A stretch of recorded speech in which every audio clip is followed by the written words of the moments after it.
Bonjour tout le monde. J'ai la joie aujourd'hui de vous présenter une conférence que je n'ai encore jamais donnée et je suis très heureuse de vous la proposer gratuitement dans le cadre de cette semaine qu'organise pour la seconde fois l'Observatoire de la sensibilité, dont j'ai été la co-dirigeante les années précédentes. C'était un immense honneur pour moi d'avoir co-dirigé cet observatoire et de l'avoir amené là où il en est aujourd'hui et puis d'avoir pu passer la main à des personnes qui, je sais, vont en prendre soin.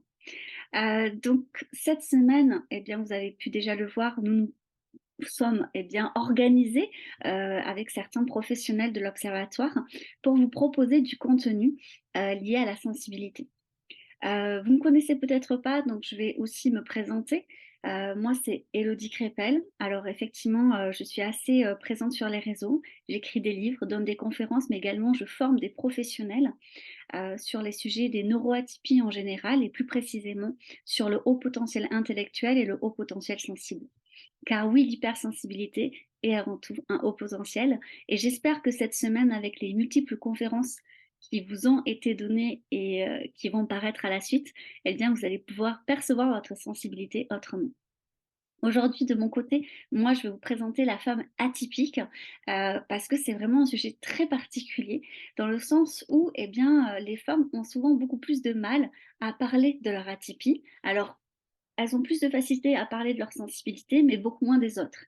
Et on va voir aujourd'hui dans cette conférence, que en général, c'est pas si étrange qu'elles aient plusieurs atypies. Et c'est ce qu'on va voir de suite. Alors, je vais partager mon écran avec vous. Femme hautement sensible, oser la double exceptionnalité. Voilà ce que l'on va voir aujourd'hui. Donc, je repars sur une présentation, mais vraiment très rapidement pour les personnes qui tomberaient sur cette vidéo sans me connaître. Comme je vous ai dit, j'écris, je forme et je donne des conférences. Je suis également une thérapeute qui est référencée sur le site du docteur Hélène Aron comme une thérapeute internationale spécialisée sur les neuroatypies. Moi-même, j'habite au Royaume-Uni et donc anciennement, je co-dirigeais l'Observatoire de la sensibilité. On peut dire effectivement que ces sujets me passionnent professionnellement, mais également personnellement, puisque je suis moi-même concernée par ces sujets. Donc c'est vraiment une thématique que j'aborde avec tout mon cœur. Femme atypique, le monde n'a jamais eu autant besoin de vous. C'est une phrase qui sort de mon livre justement du même titre, Femme atypique aux éditions Jouvence. Et c'est vraiment quelque chose en quoi je crois profondément. C'est pas forcément évident, mais je crois qu'une fois qu'on saisit l'importance de se connaître, de comprendre sa propre atypie et de l'assumer, et quand je dis assumer, ça veut pas forcément dire porter un t-shirt avec c'est écrit dessus, absolument pas. Assumer, c'est déjà et avant tout pour soi. Eh bien, on se rend compte qu'on a beaucoup, beaucoup de choses à offrir aux autres. Cependant, apprenez aussi à vous protéger. Et ça, je crois que c'est important parce que les femmes ont été, et on le verra, conditionnées à donner de soi et à trouver finalement un sens à leur vie dans le partage et presque le sacrifice à l'autre. Et c'est quand même très différent de dire ok, je donne de mon temps, je donne de mon énergie et je suis présente pour les autres, à je me sacrifie et je tombe en burn-out, voire en dépression. Donc, ce qu'on va voir dans cette conférence, alors ça va être une conférence, j'ai essayé de la synthétiser au maximum. Si le sujet vous intéresse, je propose un webinaire. Vous pouvez y accéder sur mon site, mais je veux quand même vous donner beaucoup de pistes dès aujourd'hui sur comprendre la femme atypique, ce que c'est, la sensibilité donc au féminin, les différentes atypies qui existent si vous ne connaissez pas le sujet. Qu'est-ce que c'est quand on parle de double exceptionnalité? Comprendre comment elle se conjugue cette double exceptionnalité au féminin, la douance cachée, qui est donc malheureusement une vraie problématique féminine, et finalement des pistes pour assumer ses multipotentiels, pour ne donc plus se cacher et offrir le meilleur de soi, à soi-même avant tout, bien entendu, et aussi au monde. Dans la première grande partie, c'est comprendre la femme atypique.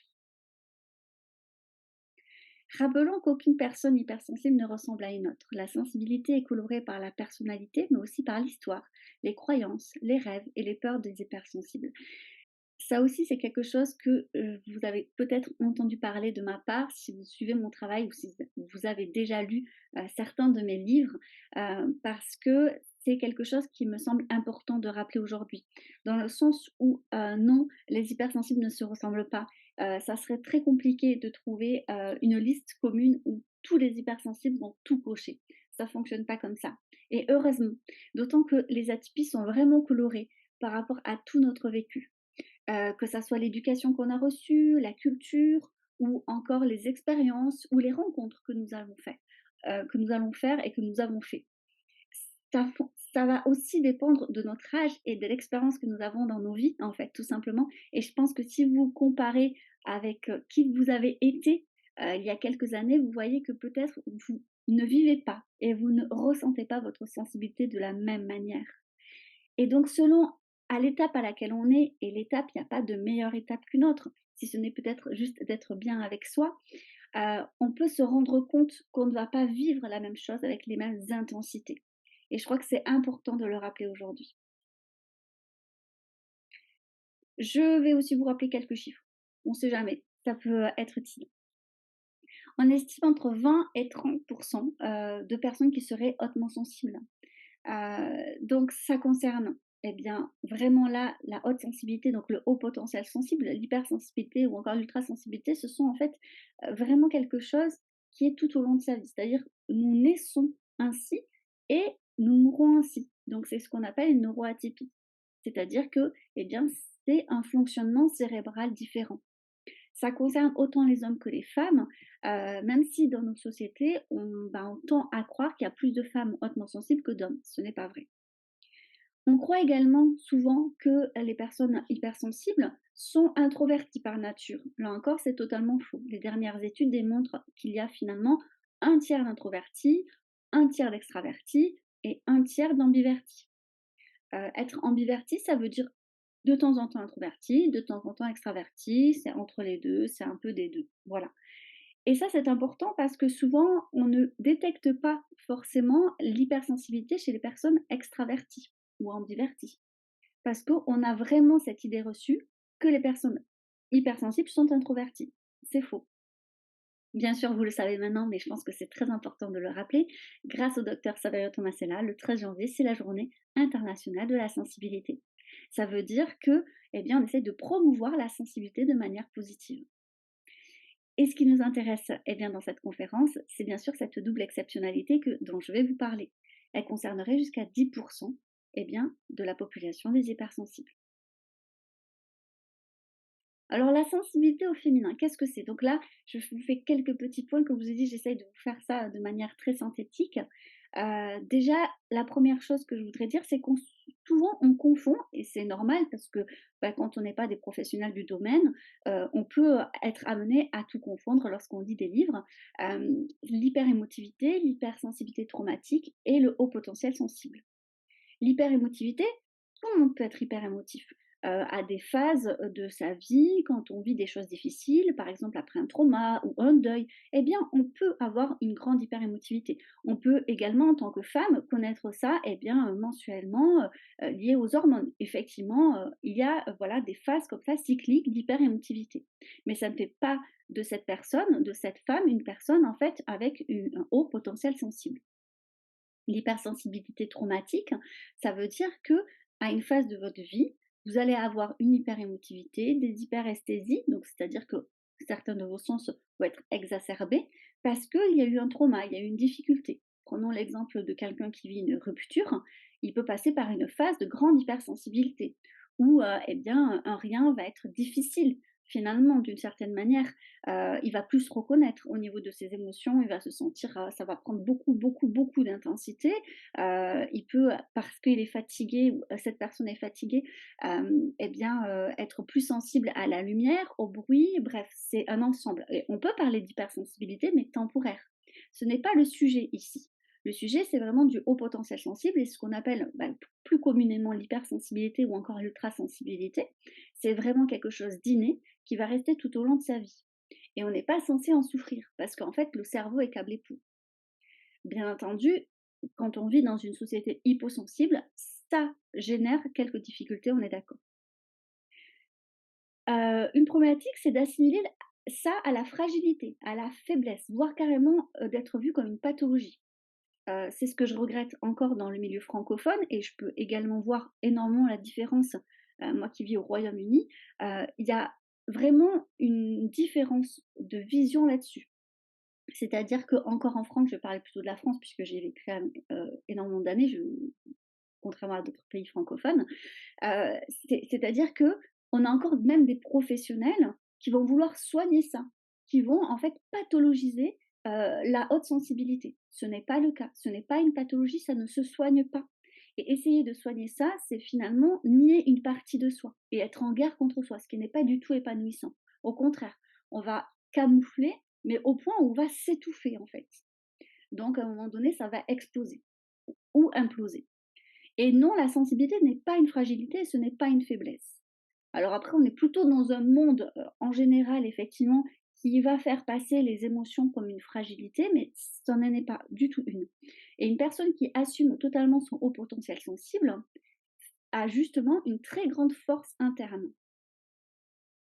Alors, la sensibilité, elle est souvent perçue comme féminine, parce que là encore, eh bien, dans notre société, avec du sexisme ordinaire qui est quand même bien ancré, on assimile tout ça, la fragilité, la faiblesse, les émotions au féminin.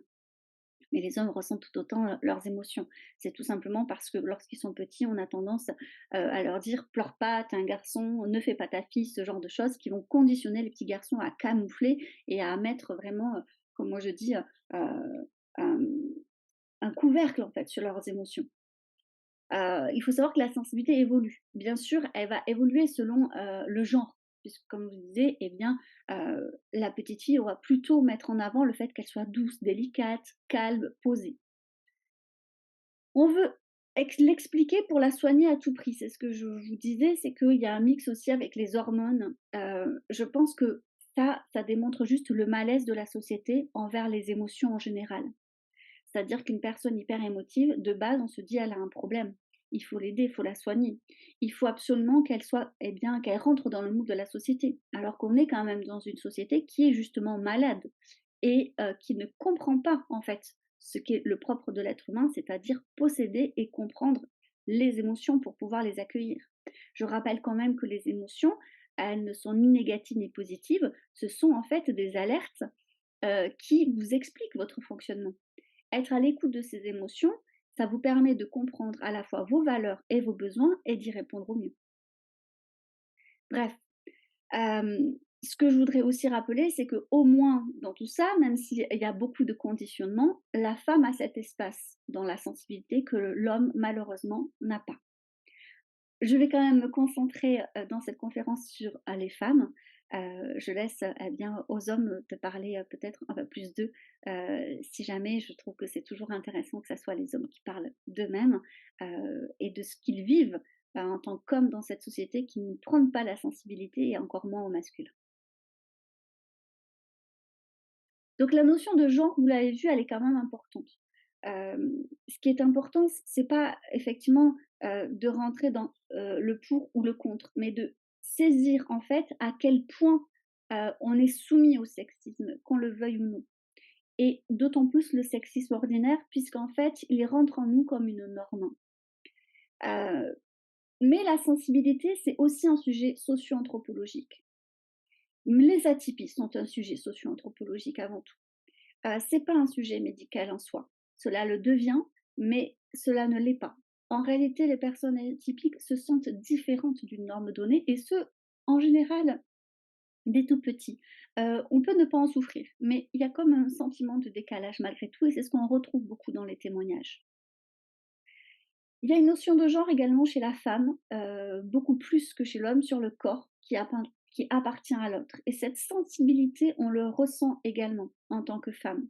Que ça soit dans sa maternité, mais aussi, dans le fait de pouvoir se montrer au monde, que ça soit au travail comme dans la rue. Je ne vais pas forcément développer ce point, mais je crois qu'il est important parce que les femmes hypersensibles le ressentent encore plus fortement. Elles ressentent le poids du regard de l'autre sur elles. Elles ressentent énormément ça. Et bien sûr, eh bien, cette notion de genre impacte également, puisqu'il y a d'une part, le conformisme, c'est-à-dire que les femmes vont se conformer à ce qui est attendu d'elles d'un point de vue intellectuel, d'un point de vue de la sensibilité, mais ça peut carrément générer une inhibition intellectuelle. Alors voici quelques mots de femmes qui m'ont marquée et qui vont peut-être vous parler également. Être belle est un cadeau empoisonné. Je ne peux m'en plaindre, mais je suis en cage. Et c'est ce que je vous disais. Il y a une sensibilité aussi, c'est-à-dire à la fois sur ce que les autres attendent et ressentent de notre comportement en tant que femme, sur ce que l'on va dévoiler de notre intellect, mais également en fait sur notre physique.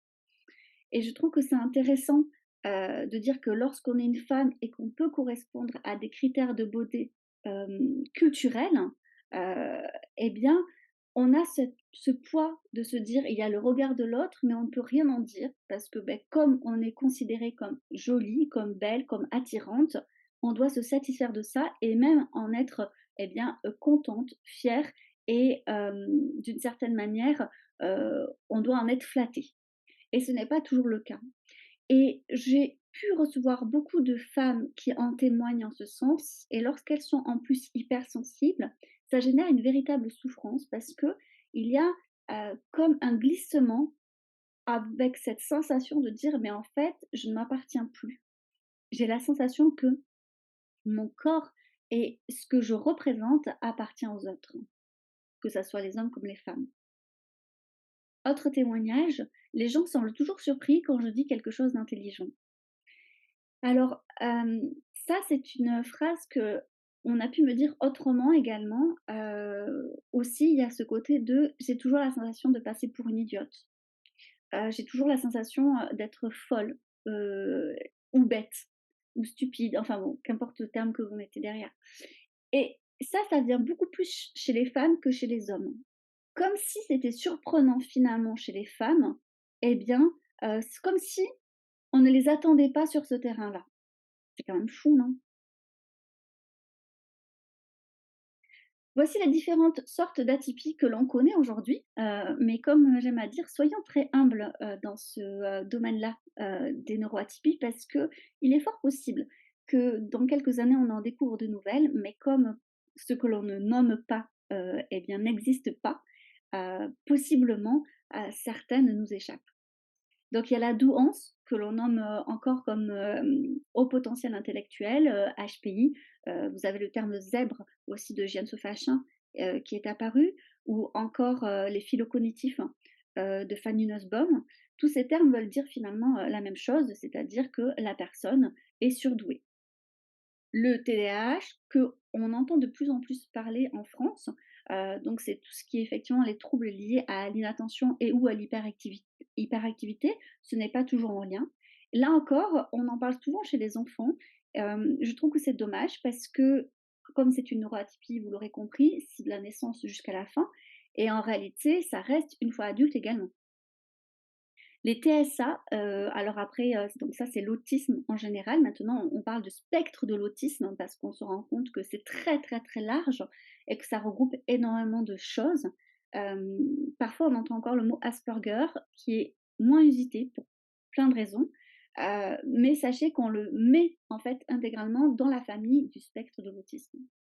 Vous avez également les troubles 10. Effectivement, on se rend compte que les personnes qui ont des troubles 10, en fait, ont une neuroatypie et qu'il est difficile finalement de les adapter dans le sens où c'est juste un fonctionnement différent et c'est une cartographie en fait et un apprentissage différent.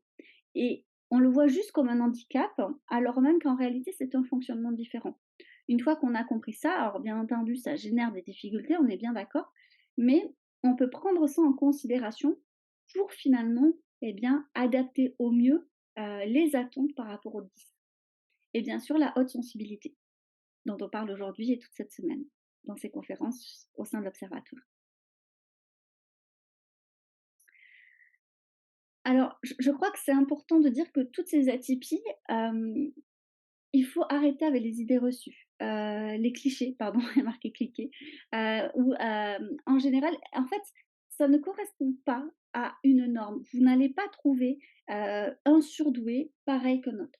Vous n'allez pas trouver une personne hautement sensible pareille qu'une autre. Ça fonctionne pas comme ça. C'est pas une liste à cocher. Il y a un androcentrisme dans les recherches. Ça, c'est important parce que c'est un véritable biais. Un androcentrisme, pour les personnes qui ne sont pas eh bien, familières de ce terme, ça veut dire qu'en fait, dans les recherches scientifiques, ça a été fait beaucoup chez les hommes, notamment en ce qui concerne le haut potentiel intellectuel. Non pas qu'on voulait écarter les femmes, ou peut-être il y a quelques années, mais aujourd'hui, c'est parce qu'on repère encore beaucoup plus les petits garçons que les petites filles. Et du coup, ça génère forcément un énorme biais puisque dans les recherches qui sont faites sur le haut potentiel intellectuel, mais aussi par exemple sur le TSA ou encore sur le TDAH, on réalise qu'on a des données, mais qui correspondent plutôt aux hommes. Et comme on l'a vu précédemment, eh bien, les neuroatypies, elles rentrent dans un carcan genré. Donc, on réalise que pour détecter, pour comprendre et pour aider les femmes neuroatypiques, on n'a pas ou peu d'outils. Donc, c'est vraiment dommage parce que les femmes, des fois, ne se rendent pas compte qu'elles sont neuroatypiques. Parce qu'elles ne se reconnaissent pas dans la littérature qui concerne ce sujet-là. On réalise également qu'il y a un caméléonisme beaucoup plus présent chez les femmes qui amène donc des problématiques bien spécifiques. Alors, le caméléonisme, c'est le fait de se suradapter, ne pas confondre la capacité d'adaptation, qui est une véritable capacité sociale, au fait de se suradapter. C'est des fois, en fait, s'oublier dans un masque. On va parler du faux self. C'est-à-dire qu'en fait, vous jouez un rôle sans vous en rendre compte à un moment donné. Donc, ça déclenche souvent un syndrome de l'imposteur qui est plus présent chez les femmes. Donc, elles vont avoir la sensation de ne pas être assez à la hauteur, de ne pas en faire assez, ce qui peut générer beaucoup plus, par exemple, de burn-out. Et les différentes atypies, toutes réunies, donc toutes celles que l'on a vues jusqu'à présent, bah, cela représente quasiment un tiers de la population quand même. Donc oui, c'est une minorité, mais vous n'êtes pas tout seul.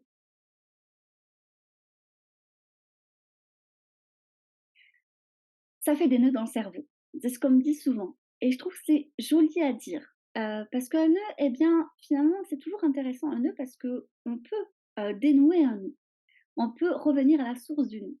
Mais quand il y en a beaucoup, ça complique les choses. Je crois que ce qui génère encore plus de nœuds dans le cerveau sur ces femmes, eh bien, qui sont doublement exceptionnelles, c'est les différentes injonctions. Déjà sur le féminisme, qu'est-ce que c'est? Est-ce qu'on doit l'être? Est-ce qu'on ne doit pas l'être? Comment on doit l'être? Sur le rôle de mère également, est-ce que déjà on doit être une mère? Est-ce qu'on doit forcément s'intéresser à la maternité? Comment on doit s'y intéresser? Et tout ce qui est en lien avec la charge mentale qui est encore aujourd'hui beaucoup plus féminine et qui va générer une complication entre qui je suis, qui j'aimerais être, qui les autres, en fait, qui je suis pour les autres et ce que je ressens ou ce que j'imagine des attentes des autres. Tout ça, ça complexifie les choses. Et ça génère finalement une dualité entre le conformisme et l'individualisation. C'est-à-dire qu'on est à la fois dans une société qui nous pousse à nous conformer, mais à la fois à une société qui va prôner le côté l'individu d'abord. Et comment on arrive, lorsqu'on est en plus neuroatypique et qu'on est dans un monde qui est fait pour et par des personnes atypiques, à trouver sa juste place dans tout ça? Ça fait des nœuds dans le cerveau. Et se trouver soi devient compliqué. Donc on s'interroge, on doute, on tombe, on se relève et enfin on ose. Et je crois que c'est parce qu'on passe par toutes ces étapes-là que les nœuds se délient. Nous allons donc un peu plus parler de la double exceptionnalité qui est le cœur eh bien, de ce que j'avais envie de vous amener aujourd'hui. Alors, avant de rentrer dans le vif du sujet, je voudrais vous proposer cette citation. Le camouflage est vécu comme une obligation plutôt qu'un choix. Il s'agit le plus souvent de se protéger, éviter du harcèlement ou des agressions. Et on le retrouve de plus en plus chez les femmes atypiques. Elles vont se camoufler, se cacher des autres, parce que c'est compliqué de se sentir différente, parce qu'on réalise qu'on ne correspond pas aux attentes des autres. Et on peut le réaliser très très tôt dans son enfance, lorsqu'on est petite fille. Ça peut être délicat. C'est-à-dire qu'on ne va pas pouvoir mettre des mots dessus parce qu'on est trop jeune pour. Mais à la fois, on a cette hyper conscience que l'on ne correspond pas et qu'on va générer eh bien, soit de la déception, soit du rejet. Alors la double exceptionnalité, vous l'aurez compris, c'est avoir en fait 2 au moins neuroatypies. Et c'est pas toujours le cas malgré ce qu'on dit. C'est-à-dire que, par exemple, on dit souvent que tous les hauts potentiels intellectuels sont hypersensibles. C'est faux. Ils ont une sensibilité à part, hors du commun, oui, mais ils ne sont pas tous hautement sensibles et ça, c'est important de le signaler. Aujourd'hui, ce qui je vais vraiment, en fait, axer quand même mon contenu, vu que c'est la semaine de la sensibilité, sur les personnes qui ont de base une haute sensibilité et qui potentiellement ont une autre neuroatypie. On peut en avoir 2, mais on peut aussi les avoir toutes. Et là, on se rend compte que la double exceptionnalité, ça génère vraiment un cap, vraiment outre, encore plus intense et différent que lorsqu'on n'a qu'une seule atypie. C'est-à-dire que dans les témoignages, on se rend compte que ces femmes-là, elles vont vraiment parler: «Il faut que je survive». Voilà ce qu'elles vont dire: «Je dois survivre et pour ça, j'ai caché». Et souvent, ce qu'elles cachent, lorsqu'elles ont du HPI, c'est ça. C'est-à-dire que, OK, je vais assumer mon hypersensibilité, mais par contre pour la HPI, non, ça ne me concerne pas, ce n'est pas possible. Et elles vont vraiment essayer d'y croire et se convaincre.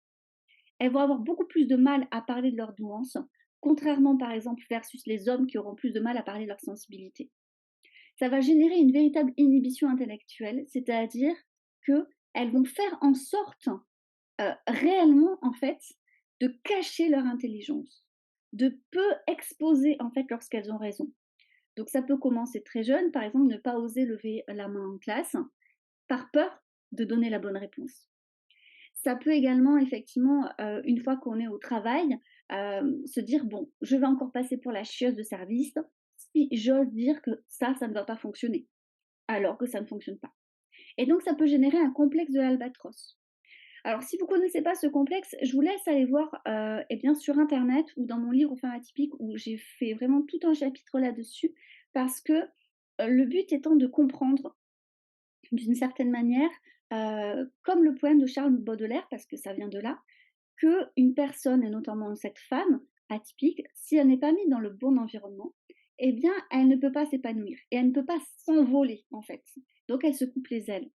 En d'autres termes, si vous êtes dans inhibition pardon, intellectuelle, vous n'allez pas forcément choisir un contexte et un environnement qui vous est adapté et qui vous permettra de, eh bien, tout simplement développer ce potentiel intellectuel. Donc la différence, elle se voit dès le plus jeune âge. On le remarque beaucoup plus chez les petites filles qui vont effectivement, ne pas apprécier être au premier plan, ne pas apprécier, et bien, être sollicitées comme la première de la classe ou au contraire vont s'enfermer dans ce rôle de la première de la classe et vont avoir beaucoup et vont stresser énormément de tout perdre si elles perdent ce premier rôle. Ça enferme dans des carcans professionnels, on le voit encore dans le milieu de l'entreprise. Les femmes sont souvent secondes dans les grandes entreprises, alors que c'est elles, en général, qui font beaucoup plus de travail et sur lesquelles on se repose le plus, mais elles préfèrent rester dans l'ombre. On le voit également dans le monde de l'entrepreneuriat où c'est beaucoup plus compliqué d'être une femme aujourd'hui, entrepreneuse qu'un homme parce qu'on n'attend pas la femme dans la réussite professionnelle. Quand je dis on l'attend pas, c'est-à-dire que la société a du mal avec ça. Heu et encore plus si vous êtes une femme dans un milieu où ça fait de l'argent. C'est très mal perçu. On attend plutôt des femmes qu'elles aillent vers des, métiers où c'est de l'aide à la personne, où elles sont peu finalement valorisées et peu payées. Et finalement, eh bien, ces femmes-là, pour survivre et pour correspondre à ce qu'on attend, eh bien, elles vont utiliser la sensibilité comme un masque. Et ça va exacerber en fait leur côté hypersensible, hein. Alors que de base, si justement, pour revenir sur ce complexe de l'albatros, elles étaient, dans un environnement qui leur était adapté et qu'elles pouvaient pleinement, eh bien, déployer leurs ailes, leur sensibilité ne serait pas utilisée comme un masque, mais en fait, ça ne serait pas utilisé tout court. Elles assumeraient pleinement ce haut potentiel sensible et ça deviendrait réellement un potentiel. Quelques mots de femme encore. J'aimerais leur dire, mais ils ne comprennent pas. Nous ne parlons pas la même langue.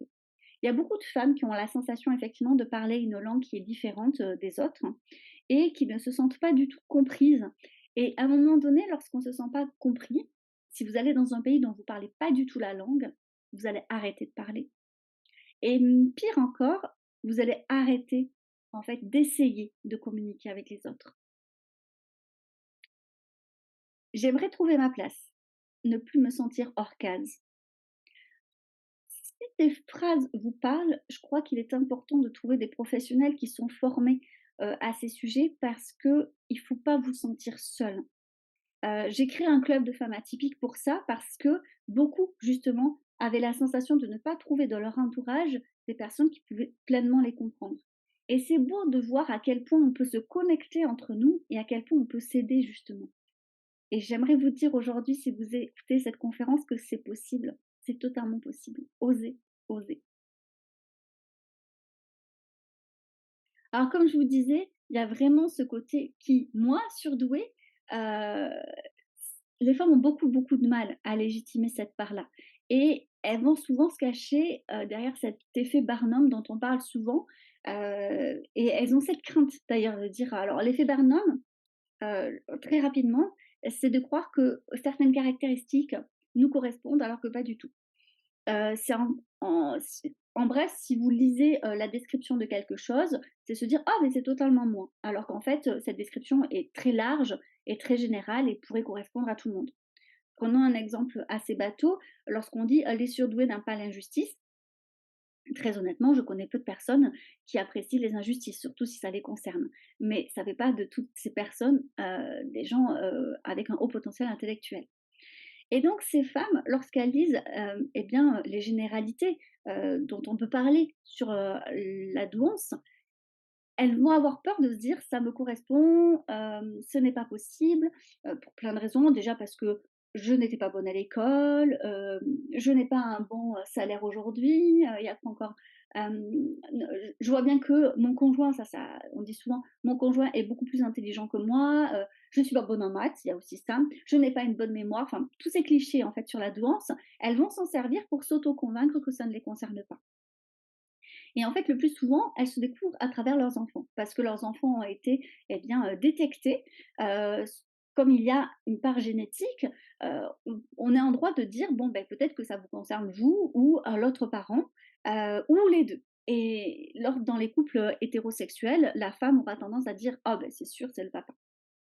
Et puis elle va s'interroger, elle va faire des liens, elle va se dire mais j'étais comme ça moi aussi enfant, peut-être que, et petit à petit ça va faire son chemin. Mais il y aura une vraie difficulté à légitimer leur questionnement. C'est-à-dire que la première étape, c'est vraiment légitimer le fait qu'on se pose des questions. Et j'aimerais rappeler qu'on est toujours légitime à se poser des questions sur soi. Personne, en fait, ne va vous juger pour ça. Ou bien ce sont des personnes qui ne sont pas, bon, pas professionnelles, mais encore qui ont peut-être elles-mêmes, en fait, vont lutter et vont essayer, en fait, de se cadenasser elles-mêmes et donc ne supportent pas que les autres n'en fassent pas de même. Mais il y a aussi autre chose, c'est que ces femmes-là, elles ont peur des changements qui peuvent effectivement arriver si elles assument cette part d'elles-mêmes. Et c'est pas si bête, parce que dans la pratique, il y a encore beaucoup de femmes, malheureusement, qui se voient quittées par leur conjoint dans les couples hétérosexuels parce qu'elles assument leur part HPI. Donc ça dérange. On voit bien que derrière, il y a tout un conformisme sexiste qui perdure. On n'attend pas la femme sur le terrain du HPI, malheureusement. Alors avec tout ça, assumer son multipotentiel, ce n'est pas évident. On aura encore plus tendance à se dire: «Bah, je préfère me cacher, me calfeutrer», mais c'est pas la bonne solution. Ou en tout cas, une solution peut-être temporaire ou dans certains contextes, mais je vous encourage, à vous assumer pleinement.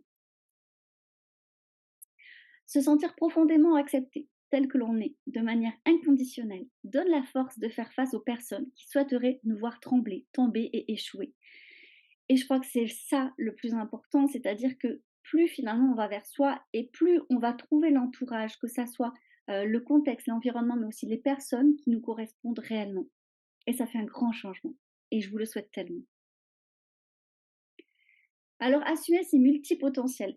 Je ne parle pas ici de multipotentialité, ça c'est encore autre chose. Quand je dis multipotentiel, vous l'aurez compris, c'est le fait, d'avoir plusieurs potentiels, le potentiel sensible et par exemple le potentiel intellectuel. Bien que tout le monde a un potentiel sensible et intellectuel, vous l'aurez compris. Donc c'est de bien s'entourer, bien entendu, parce que je crois que mieux on s'entoure par des personnes qui peuvent nous comprendre ou en tout cas si elles ne nous comprennent pas, eh bien avoir ce respect de la différence, ça nous permet, de déployer nos ailes. Oser dire non, ça c'est une vraie problématique chez les personnes hautement sensibles et encore plus, pardon, chez les femmes, c'est vrai que oser dire non, il y a cette crainte de dire: «Et est-ce qu'on va encore m'aimer après ça? Est-ce qu'on va pas me rejeter?» Aimer l'imperfection, se dire que, ce n'est pas une question de perfection d'être, atypique et ce n'est pas, un problème d'imperfection non plus. Apprendre de l'échec et ne pas craindre la réussite, ça va ensemble. Et ça, c'est pas forcément évident si on ne sait pas demander de l'aide.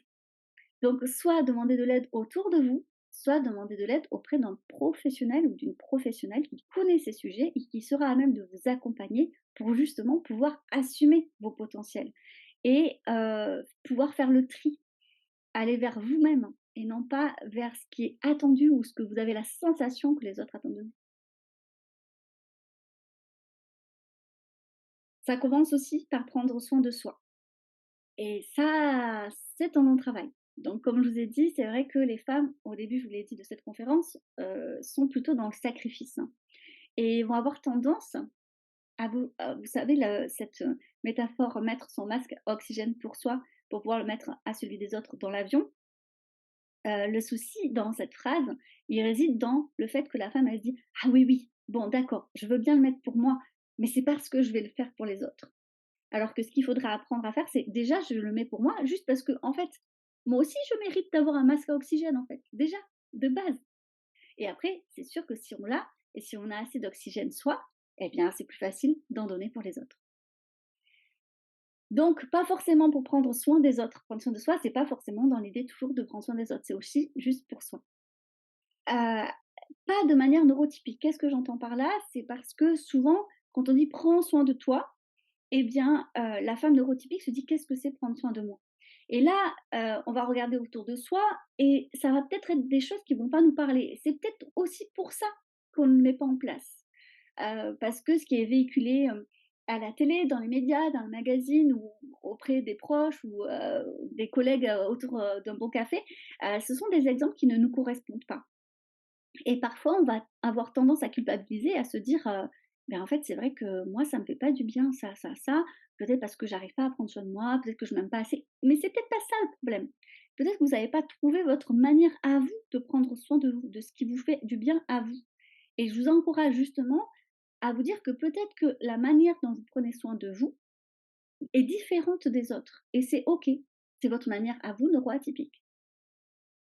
Il y a une vraie soif de liberté chez les femmes, atypiques, chez les femmes, hautement sensibles et cette liberté, on peut la trouver dans plein de domaines différents. Ça peut être une liberté qu'on peut trouver dans la création, dans l'imaginaire, dans l'émotionnel, ça peut être physique aussi. Le fait de se sentir toujours oppressé physiquement, ça peut être compliqué et ça peut entraver d'une certaine manière, la liberté.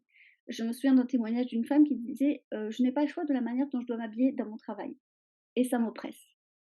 Donc ça, on peut aussi le voir là-dedans.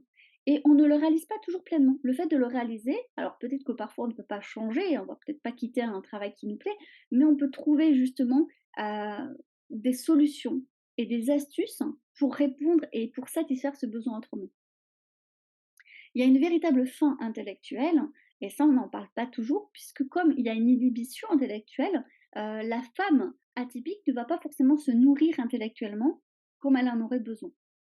Et donc, bien sûr, bah, ce dont je vous parle depuis le début, c'est de connaître ses besoins, ses propres besoins et pas les besoins des autres. Ça, les femmes hautement sensibles, elles ont, elles comprennent le besoin des autres. Mais en ce qui concerne leurs véritables besoins, des fois, c'est le néant. Et du coup, posez-vous cette question: «De quoi ai-je besoin?» Et c'est pas si facile d'y répondre et d'y répondre, avec le plus de spécificité, possible. Pas de manière vague et générale. Vraiment, essayer de rentrer dans le détail. S'épanouir avec ses particularités. Donc, il faut se légitimer, heu, pour se poser des questions. Parce que, la légitimité de se connaître, c'est le fait de légitimer sa propre existence. Commencez par ça. Ensuite, il faut prendre cette responsabilité de dire: «OK, en fait, j'ai fait le choix d'apprendre à me connaître». Ou j'ai fait des choix qui ne me correspondaient pas et c'est OK aussi. Quels sont finalement aussi les choix que je peux faire aujourd'hui? Quels sont les choix qui s'offrent à moi? Prenez cette responsabilité, osez. L'intelligence de l'adaptation. Encore une fois, ça permet de ne pas tomber dans la suradaptation, mais de conscientiser lorsqu'on s'adapte. Le fait de conscientiser, eh bien, permet de garder finalement ce contrôle et d'éviter de sombrer dans le camouflage extrême et dans l'oubli de soi. Et donc, assumer ces différences. Et même au travail, c'est totalement possible. D'ailleurs, vous pouvez faire l'expérience, plus vous assumez une différence et plus elle sera acceptée. Plus vous êtes mal à l'aise avec une certaine différence et plus elle sera visible et pointée du doigt négativement. Je finirai donc par certains ouvrages qui peuvent bien vous parler, comme Femme atypique qui est sorti aux éditions Jouvence en 2021. J'ai écrit d'autres livres également. Le petit cahier pour mon enfant hypersensible, c'est un petit cahier à 7,90 €. C'est vraiment pour vous aider si vous avez un enfant hautement sensible. J'ai également écrit un livre sur les couples, ou en tout cas comment on peut faire un couple épanoui. Donc c'est Je t'aime un peu beaucoup hypersensiblement aux éditions Solar. Et ça permet en fait de mieux se connaître soi, pour mieux choisir le ou la partenaire qui nous correspond et ensuite s'épanouir dans ce couple-là. J'ai également écrit un autre petit ouvrage sur les enfants, ensuite un autre sur la famille atypique.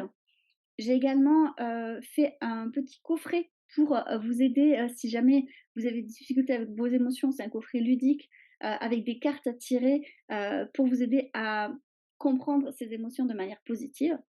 Et bien sûr, eh bien, il m'a été beaucoup demandé lorsque le premier livre Femme atypique est sorti, puisque c'est vraiment Faites de votre différence une force travail, c'était vraiment sur le domaine pro. En février prochain, donc dans pas si longtemps, sort le deuxième tome, qui est donc sur le côté personnel et ces femmes au multipotentiel. Donc vous aurez l'occasion de le précommander, c'est aux éditions Jouvence. À voir si ces livres vous parlent, mais sinon n'hésitez pas à voir chez d'autres auteurs, bien évidemment. Donc, je vous remercie pour votre écoute. J'espère que même si ça a été synthétique, ça a pu vous apporter eh bien, quelques pistes de réflexion sur vous ou sur les femmes qui vous entourent, puisque cette conférence n'était pas que pour les femmes. Bien entendu, vive la sensibilité élevée. Si vous avez des questions, vous pouvez toujours me les mettre en commentaire de cette conférence. Je prendrai le temps d'y répondre avec plaisir. Et bien entendu, on peut rester en contact, que ça soit sur mes réseaux sociaux, si jamais vous voulez d'autres informations, par mail. Vous pouvez aussi m'envoyer un mail ou sur mon site, vous verrez qu'il y a des webinaires ou des formations, notamment pour les professionnels, mais également des ateliers en ligne, pour les personnes qui aiment justement être autonomes, indépendants et faire les choses à leur rythme. Il y a des ateliers totalement en ligne pour assumer, comprendre sa sensibilité, en faire quelque chose de positif, que ce soit pour soi, pardon, comme pour ces enfants, pour accompagner des enfants neuroatypiques. Voilà. Sur ce, je peux que vous souhaiter, eh bien, une très, très belle semaine, sur la sensibilité. J'espère vous avoir apporté encore une fois quelques clés. J'espère que les autres conférences vous permettront de mieux vous comprendre et puis surtout, de réaliser à quel point vous avez un potentiel extraordinaire. Belle journée et belle semaine à vous tous.